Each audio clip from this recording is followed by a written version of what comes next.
ఓయ్ కోడిగుడ్డు కూర అనుకుంటున్నారా? కోడిగుడ్డు కూరేనండి. ఒంట్లో బాగాలేనప్పుడు ఆడవాళ్ళకి, భార్యలు ఊరెళ్ళినప్పుడు భర్తలకి, కొత్తగా వంట నేర్చుకుంటున్న ఆడపిల్ల కానీ మగపిల్లలకు కానీ వీళ్ళందరికీ సింపుల్ అండ్ ఈజీ అండి బాబు. కాస్త నూనెలో అలా అలా దోరగా వేయించేసి కోడిగుడ్లు ఉప్పు కారం పసుపు వేసి పక్కన పెట్టేసుకొని చిన్నగా తరిగిన ఉల్లిపాయలు పచ్చిమిరపకాయలు కూడా ఆ నూనెలో వేసేసి బాగా వేయించేసి బాగా మగ్గిందనుకునేప్పుడు ఒక్కసారి మళ్ళీ ఉప్పు కారం చెక్ చేసుకొని వేయించి పెట్టుకున్న కోడిగుడ్లు వేసేసి కాసంత నీళ్లు పోసేసి మూత పెట్టేసుకొని మగ్గిచ్చేసుకోండి. అంతే, మన కూర రెడీ అయిపోయినట్టే.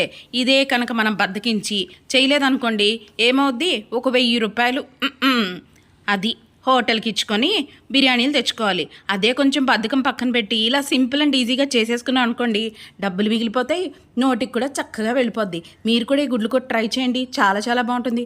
ఏంటండో ఇంత సింపుల్ అండ్ ఈజీ థింగ్ చెప్పినప్పుడు సబ్స్క్రైబ్ చేసుకోరా? ఓహో, మీరు మీ పనిలో ఉన్నారా? అయితే కానివ్వండి.